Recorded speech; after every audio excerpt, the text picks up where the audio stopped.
ফিলিস্তিনের ইতিহাস। ফিলিস্তিন এক পবিত্র ও ঐতিহ্যমণ্ডিত ভূমি। প্রাচীন ক্যানানীয়, ফিলিস্তীয়, ইহুদি, রোমান সব জাতিই এই ভূমিতে রাজত্ব করেছে।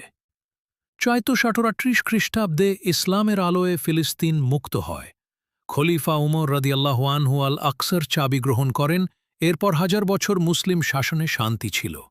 কিন্তু প্রথম বিশ্বযুদ্ধের পর অটোমানদের পতন হলে ব্রিটিশরা ফিলিস্তিন দখল করে। 1917 সালের বেলফোর ঘোষণা ইহুদিদের এখানে রাষ্ট্র গঠনের প্রতিশ্রুতি দেয়।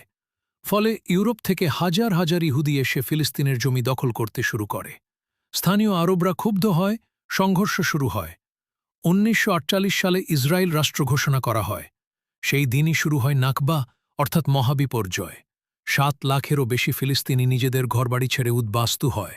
এরপর একের পর এক যুদ্ধ, 1956, 1967, 1973, সব কিছুতেই ফিলিস্তিনের জমি দখল হতে থাকে। 1967 সালের 6 দিনের যুদ্ধে ইসরায়েল দখল করে নেয় পশ্চিম তীর, গাজা, পূর্ব জেরুজালেম। এরই প্রতিক্রিয়ায় ফিলিস্তিনিরা শুরু করে প্রথম ও দ্বিতীয় ইন্তিফাদা, জনগণের গণবিদ্রোহ। হাজারো শহীদ হন, তবুও তারা মাথা নত করেনি। 2006 সালে হামাস গাজায় ক্ষমতায় আসে। ইসরায়েল গাজাকে অবরুদ্ধ করে। 2008, 2012, 2014, 2021, 2023 প্রতিবার ইসরায়েল হামলা চালায়। হাজারো ফিলিস্তিনি শহীদ হন। আজও গাজা এক খোলা কারাগার। শিশু, নারী, বৃদ্ধ কেউ নিরাপদ নয়। কিন্তু প্রতিরোধ থামেনি। জেরুজালেমের আকাশে আজও ভেসে ওঠে ফিলিস্তিন জিন্দাবাদ।